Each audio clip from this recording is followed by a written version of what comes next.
হর হর মহাদেব, জয় মা শক্তি। আজ শুভ সরস্বতী পুজো। আজ শুভ পঞ্চমী তিথিতে আরেকটি ভিডিও, যেটা পুজোর সঠিক নিয়ম নিয়ে এই ভিডিওটা তোমাদের জানাতে চাই। সেটা হচ্ছে, পুজোতে আমরা অনেক সময় অনেক ভুল করে ফেলি, তাদের পক্ষে সবসময় জানা সম্ভব হয় না। আমার নিজেরও জিজ্ঞাসা থাকলে আমি আমার গুরুর কাছ থেকে জেনে নিই। তেমনি আমি নিজে যেটা জানি, হয়তো আপনারাও অনেকেই জানেন, কিন্তু যারা জানেন না, তারা যদি জানেন তাহলে হয়তো তাদের উপকারে লাগবে।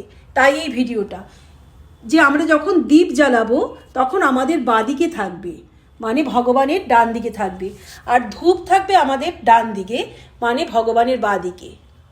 আর আমার ভক্তরা, এই 2026 কিন্তু সূর্যদেবের বছর, দ্য সান গড। কারণ 2026 অ্যাড করলে কিন্তু 1 হয়, আর 1 মানেই সানকে সেটা রিপ্রেজেন্ট করে। সেই জন্য আমরা প্রতিদিন সূর্যদেবকে একদম সকালে জল অবশ্যই অর্পণ করি।